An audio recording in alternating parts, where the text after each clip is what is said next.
আপনি জানেন যে আসলে মানে অত্যন্ত একটা জটিল অবস্থার ভিতরে যাচ্ছে।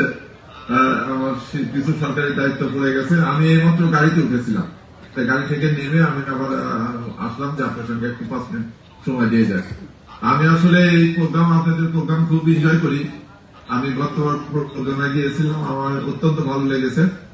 আপনাদের সার্বিক কার্যক্রম, মানে আপনাদের মানুষের প্রতি কমিটমেন্ট, এই সোসাইটির প্রতি কমিটমেন্ট, প্লাস আপনাদের পার্সোনাল স্টাফের প্রতি যে কমিটমেন্ট টিনসের উদ্বোধন কর্তৃপক্ষের, এটাও আমাকে খুব মানে করেছে, আমাকে খুব স্পর্শ করেছে যে আপনারা আপনাদের যে মাঠ পর্যায়ে কর্মী আছে, আপনাদের ম্যানেজমেন্টের যে সমস্ত লোকজন আছে, সবার সঙ্গে আপনাদের পারিবারিক এবং আর্থিক বন্ধনটা অত্যন্ত দৃঢ়।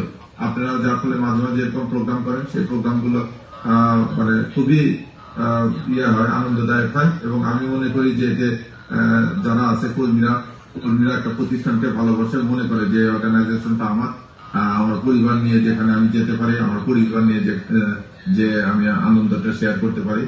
তা টিনসের এই অঙ্গযাত্রা মানে দেশের উন্নয়নের সঙ্গে সঙ্গে টিনসের অঙ্গযাত্রাটা এটা অব্যাহত থাকুক।